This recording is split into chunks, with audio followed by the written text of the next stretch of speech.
Donc je laisse la parole à Angela Biancofiore de l'université Paul Valéry, qui a intitulé sa communication La forme de l'eau, la parole qui soigne et transforme, 3 itinéraires poétiques, Chandra-Livia Candiani, Mariangela Gualtieri et Comasia Acquaro. Merci Myriam. Excusez-moi de vous chambouler le programme, mais je souffre de migraine depuis ce matin et je ne vais pas me lâcher malgré les comprimés. Donc merci d'avoir un peu changé le programme. Et je suis très contente et je veux quand même remercier Flaviano pour avoir organisé cette journée sur la poésie contemporaine et l'eau, les déclinaisons de l'eau en particulier, parce que l'eau est quand même un élément vital, parce que c'est très actuel dans la période du réchauffement climatique. Et ça ouvre justement la poésie contemporaine à l'actualité, aux urgences de l'actualité. Et même si on a écouté des poètes qui ne sont pas totalement contemporains, mais on ressent qu'il y a les mêmes préoccupations qui reviennent dans ces formes poétiques. Mariangela Gualtieri, Comasia Acquaro justement, Acquaro, et Chandra Livia Candiani, donc des poétesses d'aujourd'hui.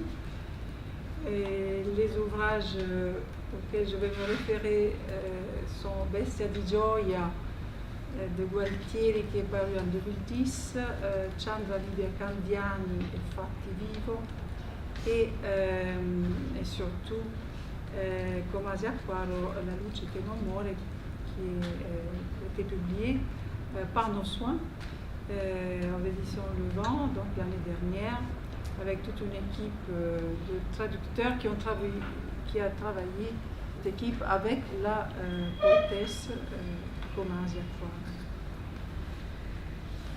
Et donc j'aimerais commencer par un poème de Mariangela Gualtieri.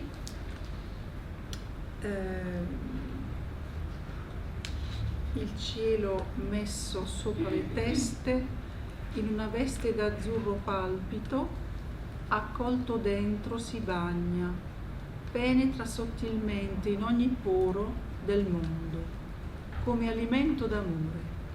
Il cielo nella tessitura d'acqua che lo compone non indietreggia, si condensa in fontane, si sparpaglia in brine, si sprigiona, si dona a noi che respiriamo la sua formula in fusione di ciò che non si vede con ciò che nasce e trema.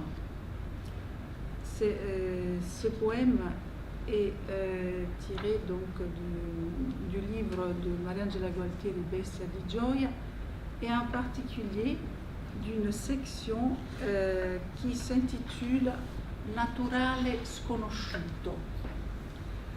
C'est toute une section de poèmes justement qui insiste sur cette connaissance et non-connaissance de la nature, de ce naturale qui est connu mais pas connu. On a vu tout à l'heure les poèmes de Pozzi qui montrent bien ce rapport charnel, on pourrait dire, avec la nature. Et bien Mariangela Gualtieri se situe un peu sur cette longueur d'onde avec ce rapport très très sensuel à la nature. Et nous avons effectivement dans ce poème qu'on vient de lire, l'eau émerge comme alimento d'amore, comme un don. Si dona a noi che respiriamo la sua formula, et en même temps on a ici cet élément sacré, le sacrale dont on parlait, parce que dans l'élément du don, quelque chose qui est complètement gratuit et qui se donne à nous, c'est la même conception du sacré qu'avait Pasolini. Par exemple, quand les journalistes vous demandaient mais c'est quoi le sacré pour vous, et bien, surtout le sacré de la poésie, il disait effectivement cette idée, je regarde un champ de blé, cette gratuité, ce don, pour moi c'est le sacré que j'essaye de traduire en poésie. Et alors voilà, cette eau qui se décline justement, selon le terme de Flaviano, qui se décline en tant que alimento d'amore, qui se donne, et en même temps l'eau du ciel, parce que le ciel s'exprime dans la poésie de Gualtieri comme tessitura d'acque. Et donc effectivement, on revient à l'image aussi du nuage qui se transforme en pluie.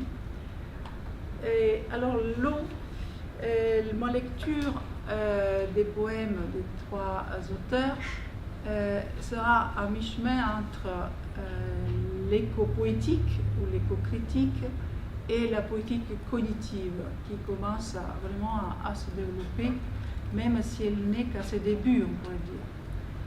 Étant donné qu'il y a tout un dialogue entre critiques littéraires, psychologues et neuroscientifiques, et souvent les critiques littéraires signent en même temps les articles avec les psychologues et les neuroscientifiques, dont par exemple un Italien, Vittorio Gallese, qui s'intéresse à Dante et aux neurosciences, et elle a des lectures poétiques extraordinaires. Donc, nous sommes dans une période de grands changements, même au niveau épistémologique, et on voit que les sciences et les disciplines dialoguent énormément entre elles. L'eau, intimement reliée pour Gualtieri au ciel, est vue comme un don.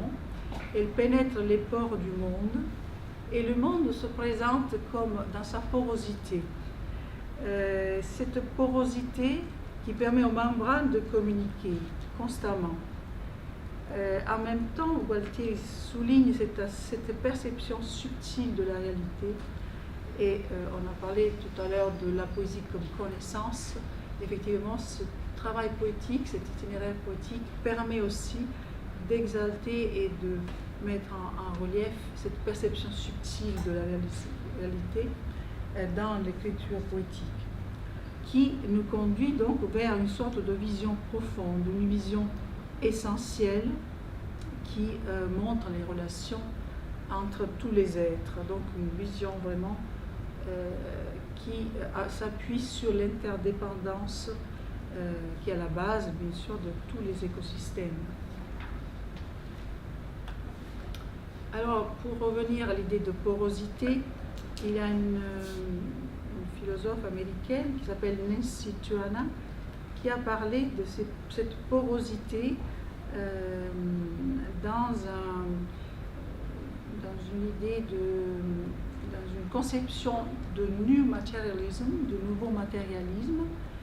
Une critique italienne, Serenella Iovino, qui est désormais passée de l'université de Turin à l'université de Carolina du Nord, elle a travaillé avec ces théoriciennes, on pourrait dire philosophes, mais aussi critiques littéraires, qui voient dans cette idée de porosité une sorte d'échange continuel entre les membranes, entre les fluides, mais aussi entre les émotions. C'est-à-dire les émotions comme les fluides ou les liquides ou l'air font partie de l'écosystème. Et donc dans cette nouvelle théorie sur le nouveau matérialisme, nous avons quelques ouvrages dans notre bibliothèque de Seychelles. Dans cette nouvelle théorie, la poésie justement a sa place parce qu'elle nous montre également des mondes qui communiquent constamment. Et le jeu poétique, donc on peut le voir non seulement d'un point de vue justement de thématique ou de l'itinéraire poétique, mais aussi on pourrait le voir d'un point de vue d'une nouvelle conception philosophique du monde. Donc encore cette section naturale et sconosciuto, l'humain, dans cette section des poèmes de Mariangela Gualtieri, est immergé et donc sort de cette surdité, on pourrait dire, de cette insensibilité, et ouvre les sens à la connaissance de la nature, à cette connaissance immédiate de la nature, Et je fais une référence en particulier à un philosophe américain, David Abram, qui écrit ses essais comme des poèmes, en fait. Il a une écriture très littéraire.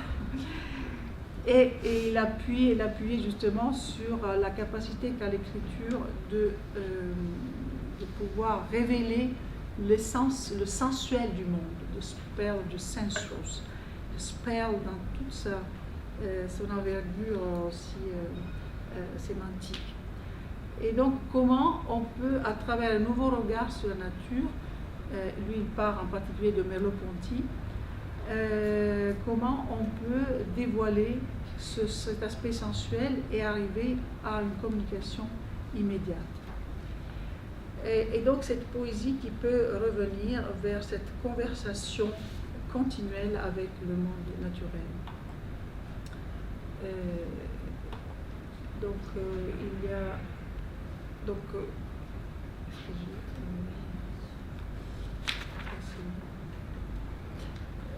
du point de vue du lecteur, qu'est-ce qui se passe dans la poésie, dans la lecture de la poésie?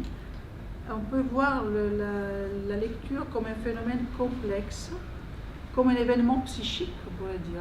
Jung parlait d'un événement psychique. Et en plus d'une analyse objective du poème, ce qu'on appelle la lecture à la troisième personne, on pourrait dire, on peut également voir l'expérience de la poésie de l'intérieur. Et la poétique cognitive aujourd'hui nous pousse vers ce regard de l'intérieur qui a été validé scientifiquement par un scientifique, Francisco Varela, qui a théorisé l'énaction, c'est-à-dire notre conscience est toujours incarnée et toujours couplée avec l'environnement. Donc à partir effectivement de la pensée de Varela, par exemple Caracciolo a développé toute une théorie aussi de l'énaction liée à l'interprétation des textes narratifs ou littéraires en général. Donc on passerait d'une perception de la première personne, de la troisième personne à la première personne, pour savoir en fait ce que ressent vraiment le lecteur, mais on pourrait dire aussi l'auteur quand il écrit. Un poète qui se regardait tout le temps en s'écrivant, c'était Paul Valéry. Donc il a rempli 20 000 pages de cahiers, justement parce qu'il s'auto-observait continuellement quand il écrivait et quand il concevait un poème. Donc la conscience, selon certains critiques de la poétique cognitive, est en quelque sorte libérée des contraintes du quotidien quand elle est immergée dans la lecture. Et je reviendrai sur les poèmes à travers ce regard plutôt à la première personne. Si on veut ces deux approches complémentaires, l'approche à la première personne donne l'avantage justement de mettre en avant les émotions, la perception du poème, de la lecture, de notre travail intérieur, de la conscience. Donc mémoire, émotion et sensation sont effectivement l'objet de l'étude quand on lit le poème à la première personne. Et je parlais tout à l'heure des neuroscientifiques qui travaillent avec les critiques littéraires. Et les neuroscientifiques peuvent situer précisément dans le cerveau les zones qui sont mobilisées ou qui sont sollicitées lorsqu'on lit le mot « eau », par exemple, touche certaines zones du cerveau. Le mot agir ou marcher touche les centres qui sont reliés à la motricité. Donc c'est clairement, comment dire, visible à travers maintenant, aujourd'hui, l'imagerie des neurosciences.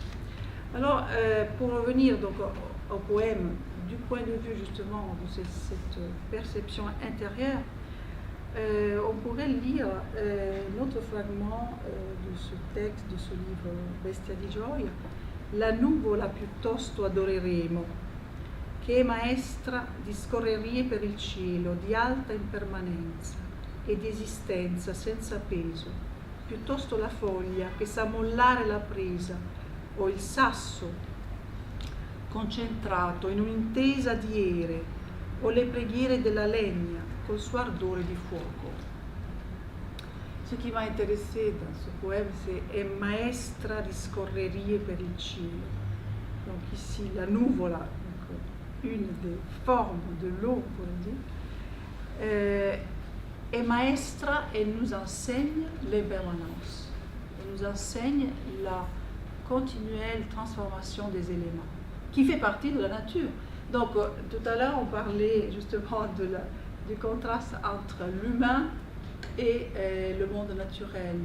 Tu parlais justement de la sorte de mélancolie, de tristesse face au cycle naturel. Mais en fait, du point de vue naturel et pas du point de vue humain, cette tristesse n'a pas lieu d'être, parce que c'est le cycle et le mort et la vie sont totalement complémentaires. Et donc, c'est pour ça que Gualtieri nous demande d'écouter l'enseignement de la nature. Parce que seulement en écoutant l'enseignement de la nature, on peut se libérer de cette tristesse, entre guillemets, ou de ce manque, ou de cette peur aussi de la faim, puisque la nature nous enseigne l'impermanence. C'est la sagesse du nuage, on pourrait dire, la sagesse de l'eau. Parce que l'eau elle-même, elle peut enseigner quelque chose à l'être humain. La foglia, en plus la foglia nous apprend à lâcher prise, lasciare la presa, le caillou qui traverse des temps immensurables, et le bois, l'ardeur du bois dont parle à Mariangela Gualtieri. Alors ces éléments naturels enseignent, et d'ailleurs Antoine Lavoisier lui aussi avait appris de la nature que rien ne se perd, rien ne se crée, mais tout se transforme. Et effectivement, en regardant un nuage, nous pouvons nous demander si on n'a jamais vu mourir un nuage. Alors je vous passe d'autres des histoires, l'histoire du fleuve et du nuage, le fleuve qui est amoureux du nuage, mais il voit que le nuage disparaît et puis se rend compte qu'il s'est transformé en pluie. Et la pluie qui est faite d'eau ne fait que tomber dans le fleuve. Donc le fleuve et le nuage sont en parfaite fusion, on pourrait dire. C'est une histoire écrite par le poète vietnamien Thich Nhat Hanh. Mais on est encore dans l'espace oriental, et en plus au Moyen-Âge, avec Maître Dogen, un poète, philosophe japonais du 1200. Et Maître Dogen nous ramène à l'idée que l'eau n'est ni force ni faiblesse, ni humidité ni sécheresse, ni mouvement ni repos, ni fraîcheur ni douceur, ni être ni ne pas être, ni égarement ni éveil. Coagulée, elle est plus dure que le diamant, qui pourrait la briser? Fondue, elle est plus tendre que le lait, qui pourrait la briser? S'il en est ainsi impossible de mettre en doute toutes les vertus de l'eau, qui se réalisent comme présence. C'est un enseignement qui a été donné en 1240 au Japon. Eh bien, Maître Dogen, là aussi, il s'adresse à l'eau en demandant l'enseignement de l'eau, la sagesse de l'eau. Parce que l'eau peut se révéler donc comme dans ses qualités qui peuvent paraître totalement opposées. Elle est dure, mais aussi elle peut être tendre, elle peut s'adapter à toutes les formes. Nous sommes encore au Moyen-Âge avec Saint François, qui est quasiment contemporain de Maître Dogen, et Saint François a été célébré aussi par cette relation à l'eau, puisqu'il a fait plusieurs miracles reliés à cette de vie. Et il a trouvé des sources, il a fait jaillir de l'eau selon la légende, la biographie justement de Saint François. Et lui-même, il chante ce caractère précieux de l'eau et en même temps son caractère humble. L'umile et preziosa et casta dans le Cantico delle Creature. Saint François en effet, comme Maître Dogen, trouve dans l'eau, et de certaine manière, même Mariangela Gualtieri, qui cite Saint François de manière ouverte dans un autre poème qui s'intitule Io ringraziare desidero. Il cite Saint François presque comme un espace intertextuel, parce que le Cantico delle Creature fait partie aussi de son propre patrimoine poétique, littéraire et spirituel. Alors, nous passons maintenant à une autre poétesse italienne, Gomazia Quadro, qui a publié déjà 5 livres, 5 recueils de poèmes. Et dans le livre La luce che non muore, la lumière qui ne meurt, que nous avons publié en édition bilingue, elle aussi a son idée de l'eau, sa perception de l'eau, comme, voilà, je vais lire directement, mi circondano onde e ombre e nessun passo posso e l'eco è forte, pare voce lunghissima di abissi oscuri. Forse provengo da un ventre terribile, da un magma d'acqua profondissima, dove qualcuno setaccia parole d'uomo, suoni segreti che in segreto mi invia al greto profondo, dove acqua e luce confondo. Et donc, je ne sais pas si je dois lire en français aussi. Vous voyez là, il y a la traduction. Donc ici, l'eau, c'est, on pourrait dire, le lieu du mystère, le lieu du secret. Et vous avez vu comment l'auteur a appuyé sur le segreto, greto, segreti. Et en même temps, nous pouvons atteindre, disons, à travers ce poème, à l'eau primordiale. L'eau, l'élément aquatique dans lequel se développe l'embryon, mais l'eau dans lequel le bouillon primordial, dans lequel se sont développées les premières cellules, on pourrait dire, les premiers êtres, la première forme de vie, et en même temps ce ventre maternel de la terre. La poésie de Gomazia, on pourrait la définir comme une poésie cosmique qui nous relie à notre conscience et en même temps à notre inconscient, puisque notre conscience et notre inconscient font partie de la nature et de l'évolution. Et cette conscience, justement, a un rapport direct également avec la nature. Certains peuples croient à l'existence de deux âmes, une âme qui réside dans la nature et une âme qui est la nôtre, selon certains peuples premiers, on pourrait dire. L'une des fonctions de la poésie, c'est justement de faire surgir ce dialogue avec cette conscience archaïque dans laquelle peuvent s'inscrire des milliers d'années d'évolution, mais qui survit toujours à nous, et c'est notre lien intime avec la toile de la vie. Et j'étais vraiment étonnée d'entendre les vers d'Antonia Pozzi, justement tout à l'heure, où on sent ce dialogue perpétuel entre cette conscience primordiale, cette conscience de la relation à la Terre, et la personne qu'elle est historiquement dans son siècle. Mais là, avec Pozzi, on a vraiment un bond en arrière de milliers d'années. Effectivement, il y a tout un penchant de l'éco-psychologie, on l'appelle aujourd'hui, avec Johanna Messi, Michel Maxime Egger et Théodore Rozak, qui mettent l'accent justement sur la nature, le rapport à la nature et à la conscience. Je ne sais pas si j'ai... Parce qu'on a commencé à quelle heure, Flaviane? 30 minutes. À 14h30. Donc je vais passer. Alors avec Chandra Livia Candian, une poétesse italienne qui vit actuellement à Milan et qui a aussi vécu pendant un certain nombre d'années en Inde. Chandra, c'est le nom de la lune qu'elle a choisi, et en même temps elle a dit qu'à travers la philosophie indienne elle a retrouvé son corps. Alors c'est étonnant, cette relation au corps, parce qu'elle a retrouvé la respiration. Elle a vécu une enfance extrêmement difficile avec une maman qui avait des souffrances psychiques énormes.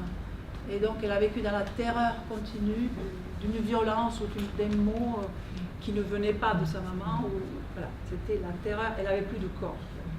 Donc on sent la poésie qui devient vraiment comme une raison de survie. Et justement l'eau.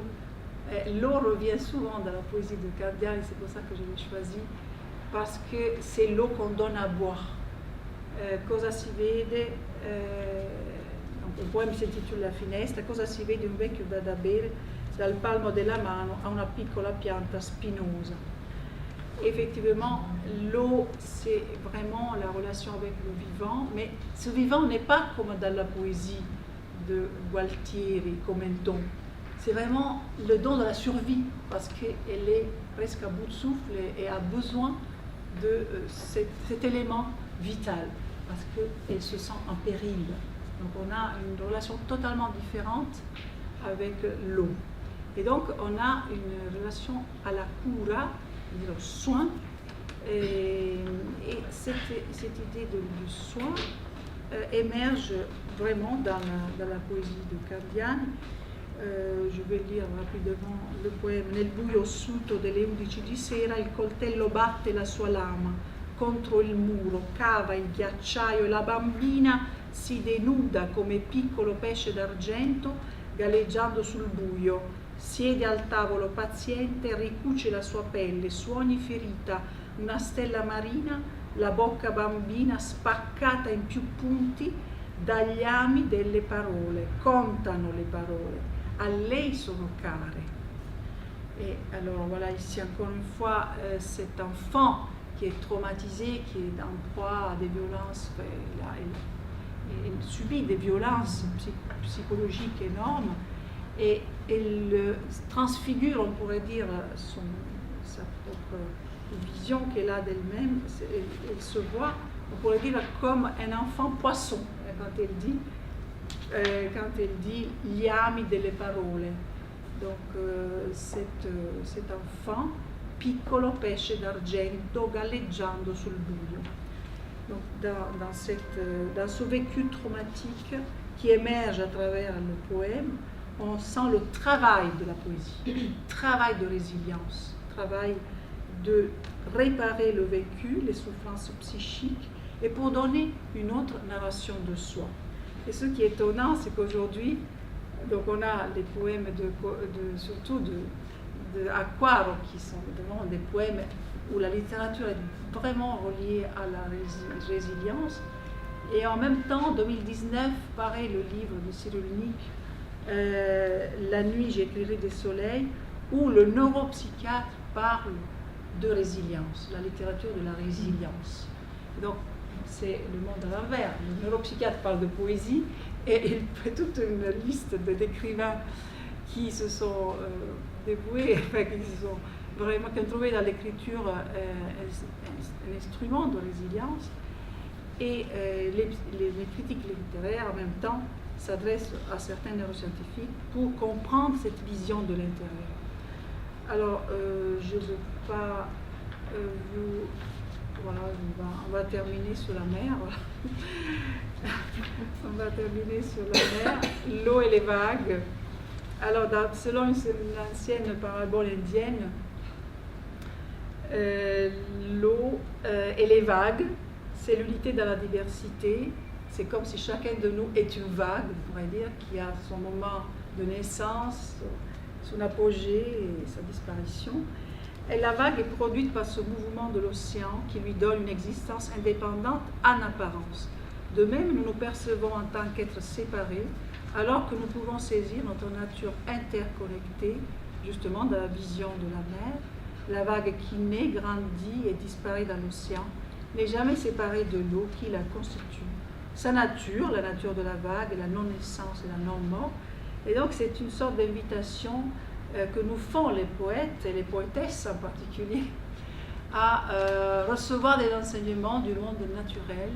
Du moment où on reconnaît la sagesse de l'eau, on peut être à l'intérieur de cet espace interconnecté, interdépendant, qui est notre écosystème. Voilà. Merci de votre attention.